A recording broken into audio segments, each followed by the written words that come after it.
Prvo, ja sam analizirao istorijsku pozadinu ukupnog kosovsko-metohijskog problema koji traje više od 300 godina.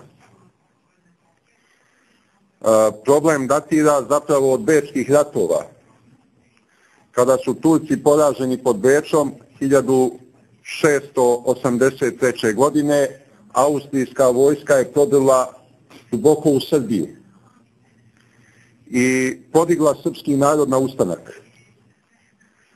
Taj ustanak je bio sveobuhvatan, na čelu mu je stajao srpski patrijarh Arsenije III. Čarnojević, a zahvaljujući srpskim ustanicima, austrijski general Piccolomini je prodreo sve do Skoplja i 1690. godine zauzeo Skoplje. Međutim, tamo se razboleo od kuge i umro u Prizrenu nedugo zatim. Njegov naslednik nije bio vojnički sposoban, austrijska vojska se počela povlačiti. Ja sam ja mislim i da sam do sad bio vrlo kratak u elaboraciji odgovora na svako pitanje, gospodine Robinson. Bez istorijske pozadine ne može se dati ispravan odgovor. Od te istorijske pozadine zapravo zavise politički stavovi svih aktera u kosovsko-metohijskoj krizi.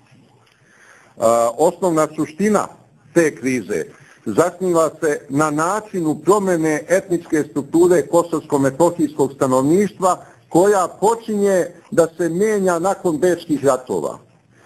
I tu je metodologija izmjena najvažnija. Kako je došlo do toga? Da kosovsko-metohijska sredina, da je 100% živeo srpski narod, postane etnička sredina u kojoj će Srbi biti tako ubedljiva manjina. To nije bilo spontano i to nije bilo mirno, to je uvijek bilo nasiljem provođeno. Ali sve do 1878. godine Srbi su također bili apsolutna većina bez obzira na sve progone kojima su bili